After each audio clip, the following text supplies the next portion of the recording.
Bonjour, bonjour. Aujourd'hui, on va parler d'un sujet pertinent. Et je vous faisais comprendre la fois dernière que les ingénieurs, on a 3 groupes d'ingénieurs.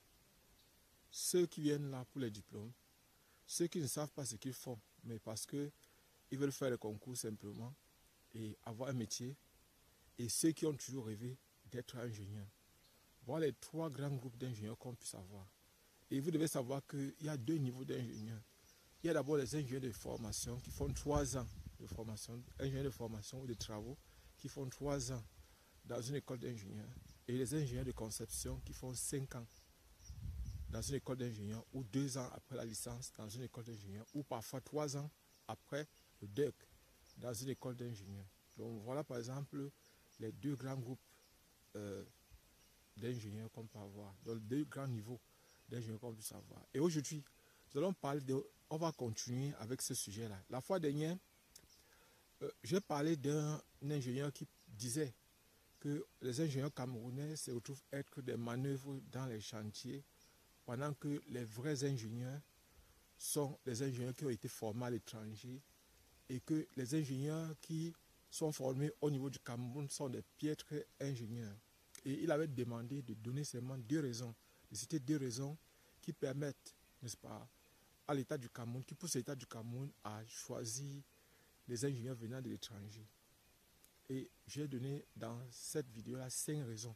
Donc pour ceux qui n'étaient pas là, pour ceux qui n'ont pas encore eu à suivre cette vidéo, je crois que vous pouvez aller, je vais mettre dans la description le lien vers cette vidéo-là. Donc aujourd'hui, nous allons continuer avec un autre niveau. C'est-à-dire on va continuer avec cette même vidéo. Aujourd'hui, on va continuer avec le même sujet pour voir à quel niveau se trouvent les responsabilités. L'autre jour, j'ai seulement parlé de la qualité, qu'il ne s'agissait pas d'un problème de compétence, il s'agissait d'un problème financier, il s'agissait d'un problème pertinent de finances. Et aujourd'hui, nous allons voir plutôt au niveau de la compétence. Est-ce que les ingénieurs formés au Cameroun ont de véritables compétences? Et sinon, à quel niveau se trouve le problème? Et on va voir si le problème se trouve au niveau des étudiants, des apprenants, ou est-ce que le problème se trouve au niveau des décideurs, c'est-à-dire des hommes politiques, des gens qui gèrent le Cameroun, ou encore, est-ce que le véritable problème sont les enseignants qui parfois n'ont pas un véritable niveau? Est-ce que c'est ça?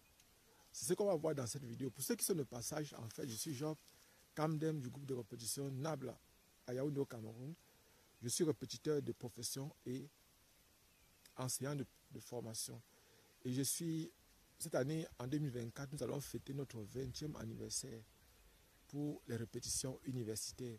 Et je précise que pour ceux qui sont nouveaux sur cette chaîne, abonnez-vous et cliquez sur la cloche de notification si vous voulez avoir constamment les vidéos de ce genre. Et je vous promets que nous allons travailler constamment, Inch'Allah, avec l'aide de Dieu bien sûr, pour que vous puissiez être les meilleurs en ce qui concerne les prépas, être les meilleurs en ce qui concerne les concours, être les meilleurs en ce qui concerne votre formation. Et chaque fois, il vous dit toujours, pour ceux qui ont les difficultés au niveau des universités, en mathématiques, en physique, en chimie, en biochimie, en informatique, alors vous pouvez nous faire part de vos problèmes. On va essayer de vous apporter, dans la mesure du possible, notre coup de main, notre aide. Et aujourd'hui, nous revenons donc au vif du sujet, c'est-à-dire, c'est de savoir à quel niveau se trouvent les responsabilités. Pourquoi est-ce que les ingénieurs camerounais se trouveraient-ils être des manœuvres dans les chantiers? C'est vrai, c'est ce que cet ingénieur a dit. Essayons de comprendre donc à quel niveau se trouve le problème. Nous allons citer peut-être 5 raisons qui peuvent pousser les ingénieurs camerounais à être des manœuvres dans les chantiers, dans les grands chantiers au niveau du Cameroun. Nous allons commencer immédiatement par la première raison. La première raison, c'est que très souvent au niveau du Cameroun, il n'y a pas constamment les grands chantiers. Et lorsque, par exemple, il y a ces chantiers-là, ces grands chantiers ne peuvent pas absorber résorber la quantité d'ingénieurs qui doivent faire cette formation. Je prends un exemple simple. Le stage dans ces entreprises-là. De façon générale, les entreprises ont souvent cette tendance à cacher les secrets qui leur permettent de faire des grandes œuvres. Notre ingénieur avait parlé des bâtiments. Lorsqu'il y a des difficultés dans les bâtiments, dans les structures, la construction des bâtiments, alors on a tendance à faire venir des ingénieurs étrangers. Je dis donc que la première des difficultés, c'est au niveau des stages académiques. Il n'y a pas suffisamment d'entreprises qui travaillent, il n'y a pas suffisamment d'entreprises qui font constamment dans les grosses œuvres, dans les bâtiments, dans les véritables bâtiments, pour que les ingénieurs camerounais puissent, par exemple, faire un stage académique digne de ce nom. La plupart du temps, les ingénieurs camerounais doivent se contenter des entreprises qui sont disponibles. Et parfois même, d'autres partent jusqu'à faire le stage dans des fabriques de patrons. C'est vrai, on dirait que, on va vous dire que là, on apprend quelque chose. Bon, c'est vrai qu'il y a toujours quelque chose qu'on apprend, même quand on est dans une fabrique. Mais je voudrais dire que lorsqu'on est un ingénieur de conception, l'idéal serait de faire, par exemple, un stage dans une entreprise digne de ce nom. Donc, je dis, première raison, c'est le manque d'entreprises qui fait constamment dans les structures, dans les bâtiments, qui font constamment dans le grand fouet du génie civil, c'est-à-dire qui fait dans les grosses œuvres de façon permanente. Il n'est pas facile. Il y a les entreprises comme Razel, comme par exemple, il y a beaucoup d'autres entreprises qui sont constamment à la mer. Vous savez, ce n'est pas évident, ce n'est pas facile d'avoir un stage académique dans certaines entreprises ici au niveau du Cameroun. C'est souvent très difficile. Et je crois qu'en temps normal, les universités ou les écoles de formation devaient voir dans quelle mesure négocier directement avec ces entreprises. Le gouvernement camerounais devait voir dans quelle mesure négocier pour les stages académiques, pour que les ingénieurs qui doivent se former puissent avoir un stage digne de ce nom dans les entreprises. C'est-à-dire que c'est l'État, le gouvernement camerounais qui devrait aider ces étudiants à avoir le stage. Parce que lorsque vous arrivez dans une entreprise pour faire le stage, on vous demande qui vous envoie. Vous venez de la part de qui. Et vous voyez, lorsqu'on vous dit ce genre de choses, c'est une façon de vous casser psychologiquement, c'est une façon de vous décourager. Nous allons passer immédiatement à la deuxième raison. Qu'est-ce qui peut pousser les ingénieurs camerounais à être des manœuvres dans un chantier où il y a des véritables ingénieurs? La deuxième raison, c'est l'humilité des ingénieurs camerounais. Vous savez, on dit souvent, l'humilité précède la gloire. Lorsque vous savez vous rabaisser, vous allez apprendre. Je vous ai parlé dans une de mes vidéos de mon ami qui est devenu multimilliardaire, ingénieur sorti du Cameroun. Il n'a jamais fait ses classes à l'étranger. Et il a fréquenté ici, à l'École nationale supérieure polytechnique de Yaoundé 1. Et je ne vais pas vous cacher que, pour dire vrai, au niveau du Cameroun, je vous ai dit, il a commencé comme manœuvre dans un chantier. Après être passé manœuvre, il est passé chef chantier. Il a été manœuvre pendant 6 mois dans un chantier. Il était ingénieur de conception, en génie civil, je précise. Il a passé 6 mois comme manœuvre dans un chantier. Il a passé 1 an et demi comme chef chantier. Et après ça, c'est là où il a trouvé un véritable travail où il touchait 500 000 francs. Je précise qu'au début, lorsqu'il a commencé à travailler comme manœuvre pour les 6 mois, il avait 60 000 de salaire par mois. C'est-à-dire qu'il avait 2 000 francs par jour. 2 000 francs. 2 000 francs. 2000 francs. Donc, il ne s'est pas découragé. Il s'est dit, ici, je dois montrer à ces personnes-ci qu'un ingénieur sorti de l'université Yaoundé 1 n'est pas n'importe qui. Il faut que je leur montre de quoi je suis capable. Pour le moment, je dois d'abord leur montrer progressivement que j'ai la volonté de travailler. Comme, en fait, vous devez savoir une chose, c'est que une personne qui est sûre d'elle n'a pas peur. Une personne qui est sûre d'elle n'a pas peur de commencer bas. Donc, il y a cette humilité qui permet donc aux ingénieurs camerounais d'accepter d'être des manœuvres dans des chantiers. S'ils deviennent manœuvres de façon permanente, c'est là où ça devient dangereux.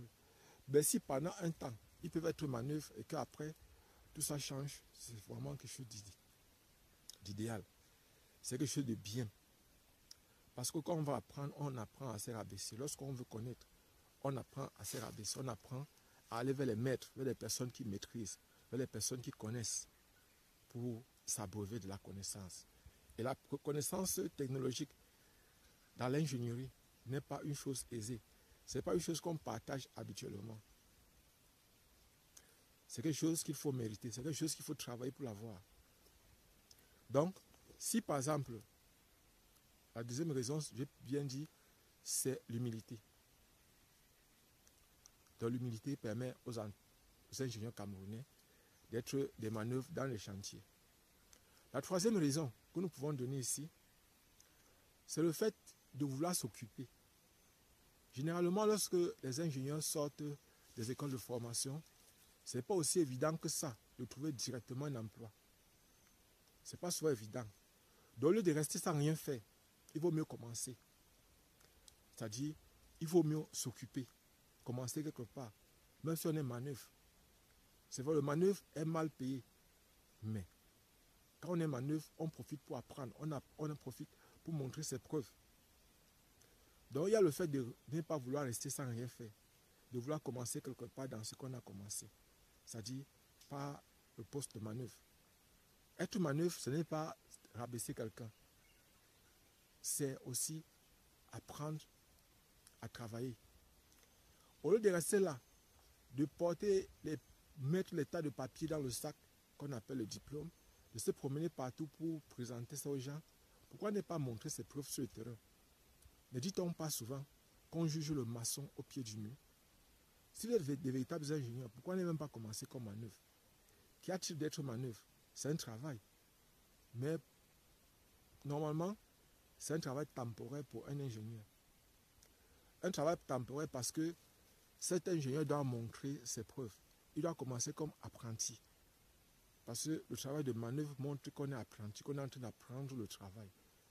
Bon, quand je dis apprenti, il y a certaines personnes qui vont penser aux loges, qui vont penser non. Je parle d'apprenti comme apprenant, comme une personne qui est en train d'apprendre un métier. Et vous savez, même si vous êtes ingénieur de conception, sorti des plus grandes écoles, il y a une différence entre la théorie et la pratique. Lorsque vous arrivez sur le terrain, la pratique n'est pas toujours. C'est la raison pour laquelle le fait de commencer comme manœuvre vous permet d'être... C'est un boulot. Donc, on a dit première raison, deuxième raison, troisième raison. Maintenant, on va citer la quatrième raison. La quatrième raison, c'est le fait, comme j'étais en train de vouloir dire tout à l'heure, qu'il y a toujours une différence entre la théorie et la pratique. Toujours. Et c'est donc la raison pour laquelle, pour la quatrième raison, l'ingénieur doit apprendre à faire le lien entre la conception et la réalisation d'une œuvre. Or, pour bien le faire, pour bien connaître le dimensionnement, pour bien connaître comment ça se passe, selon moi, il vaut mieux commencer bas. Selon moi, il vaut mieux commencer manœuvre. Pourquoi? Parce que là, vous allez apprendre à mesurer le nombre de sacs de ciment par rapport au gravier. Connaître vraiment les faits. Connaître que dans le marché, on doit utiliser, par exemple, d'habitude, on utilise tel nombre de trucs qu'on veut construire. Par exemple, une œuvre qui a ceci, on doit savoir, par exemple, si on doit faire du béton pré-contraint, on doit utiliser, par exemple, telle quantité de béton pour ceci. Les contraintes, si on doit mettre, par exemple, soit les fils en acier, alors voilà comment on doit faire. Si on doit plutôt tisser des fils, si on doit plutôt utiliser peut-être des supports, si on doit plutôt faire, par exemple, des pompes vibrantes, si on doit faire, par exemple, tout ce qu'on doit faire comme œuvre, on doit prendre du plus bas. C'est-à-dire qu'il faut commencer par le bas, la fondation. La fondation est importante. Et vous savez, la plupart du temps, au niveau du Cameroun, pour les techniciens d'entrer dans les écoles d'ingénieurs, c'est très difficile, très très difficile. Donc c'est la raison pour laquelle la plupart du temps, ceux qui ont des aptitudes plus faciles d'entrer dans les écoles d'ingénieurs, par exemple, ce sont les généralistes, ceux qui ont le bac C, c'est-à-dire des personnes qui possèdent le bac C, le bac D, le bac E. Ce sont eux qui sont c'est plus facile pour cette personne-là, pour elle, d'entrer dans les écoles d'ingénieurs où on forme les personnes en génie civil.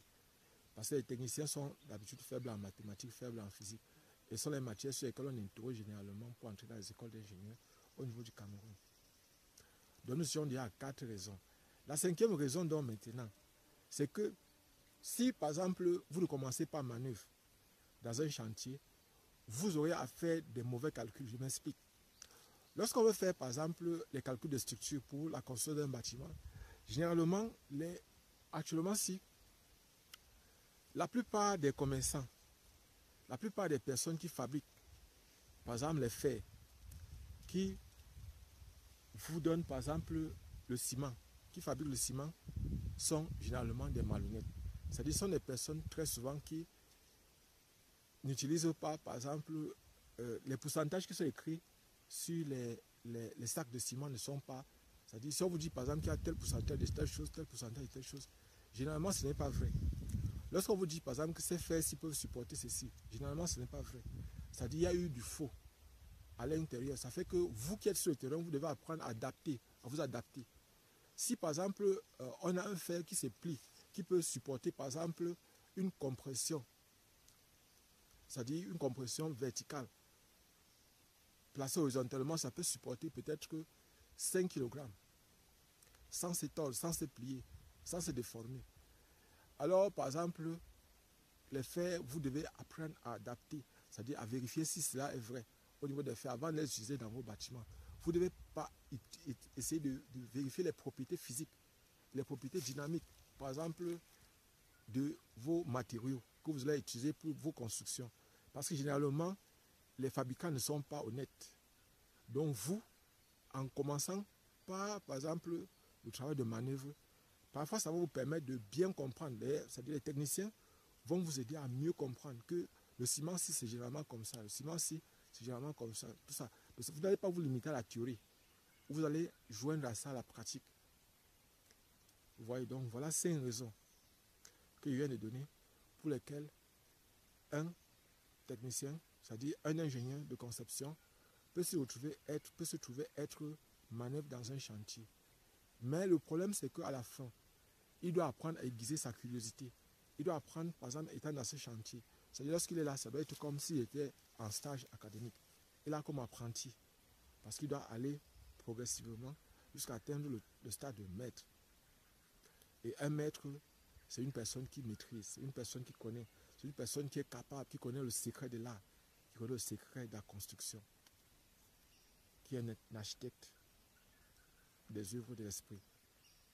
C'est-à-dire capable de concevoir et de réaliser. Voilà ce que c'est qu'un maître.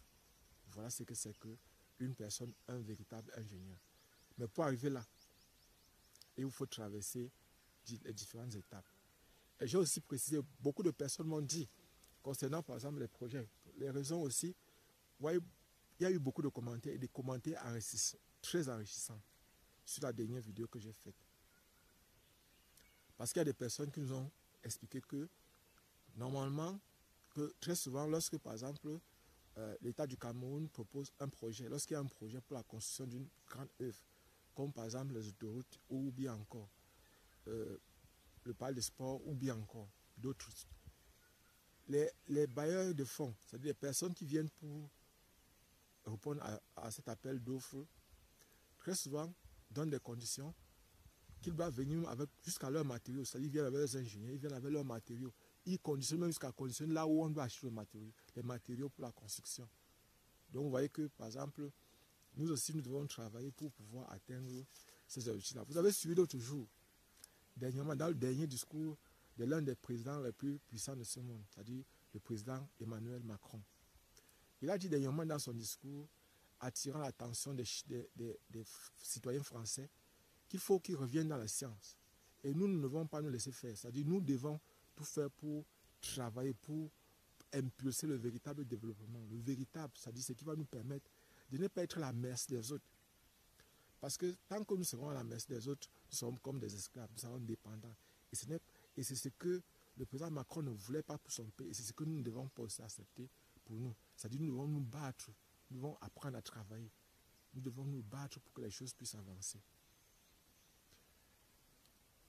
Nous devons tout faire pour que les choses puissent avancer.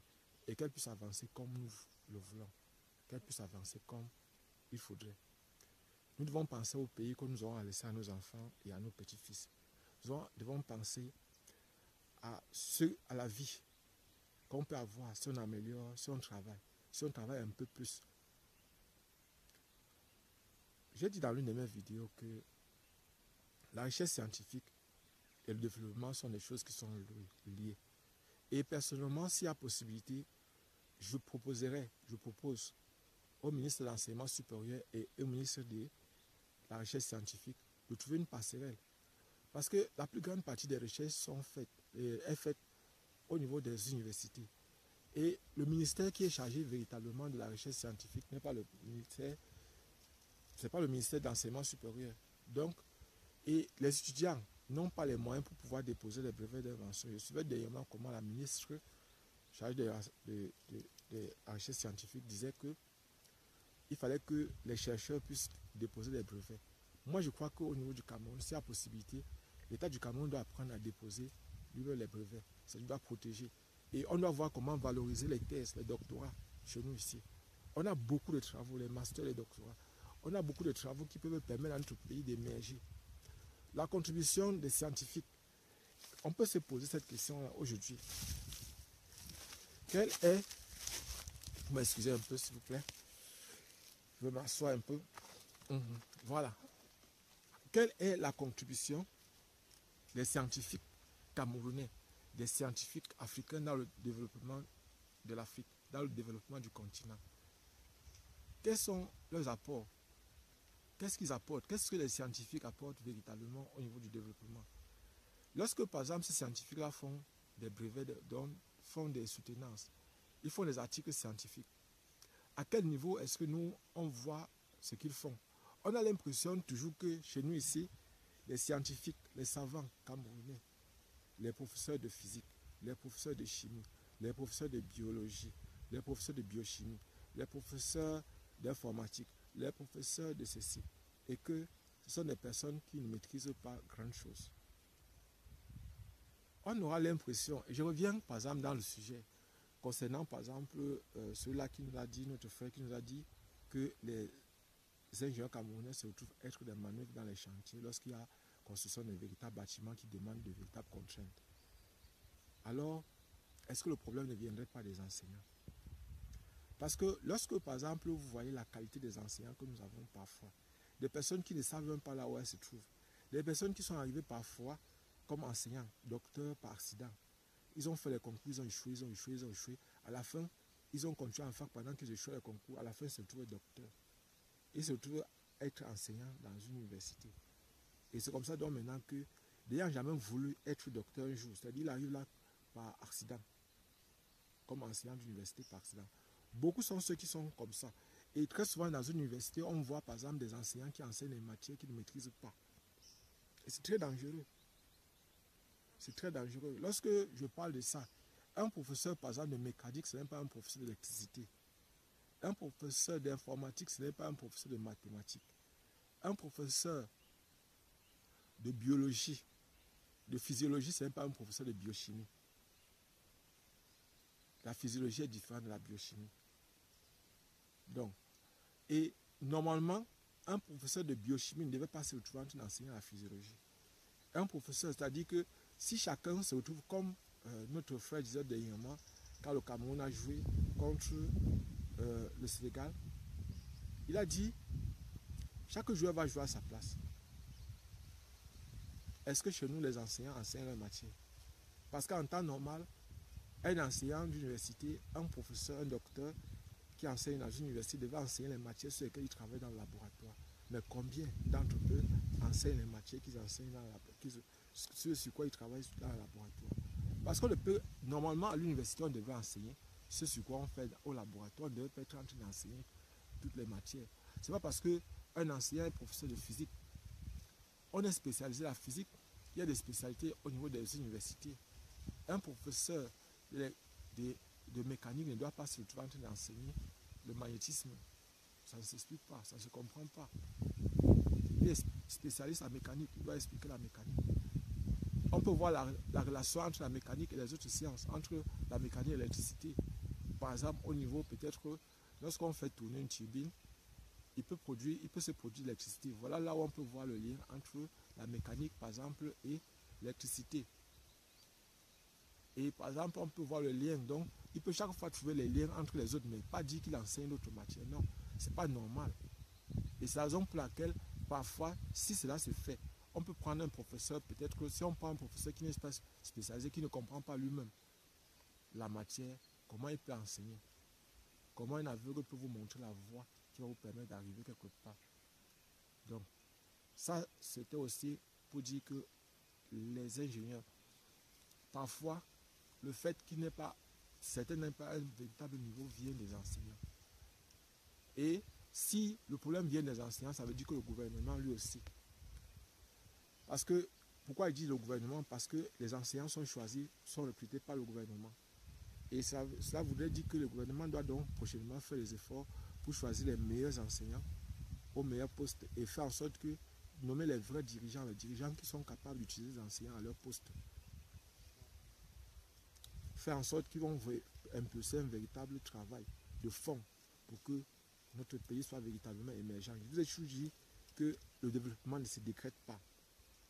C'est-à-dire, on peut avoir une bonne volonté de vouloir faire développer, mais chacun doit apporter sa part de contribution à la construction. C'est-à-dire, chaque personne, chaque citoyen, chaque humain doit apporter sa part de contribution à la construction pour qu'on puisse réussir. Abonnez-vous et partagez le maximum possible cette vidéo. Et je voudrais préciser aussi pour ceux qui vont préparer les concours, inscrivez-vous pour vos prépas concours, pour les écoles d'ingénieurs, pour les écoles de médecine, pour les écoles d'enseignants. Inscrivez-vous. Nous ne préparons les étudiants et les candidats que pour les concours scientifiques. Et nous avons un groupe WhatsApp dans lequel on va bientôt commencer à travailler.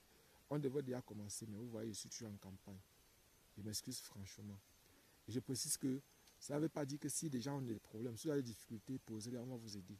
Et je précise que lorsque nous parlons des cours de répétition, on veut voir aussi à quel niveau vous êtes. Je prends un exemple. Il y a des personnes qui nous envoient des exercices, par exemple, d'électricité, les exercices de mathématiques, les exercices de physique.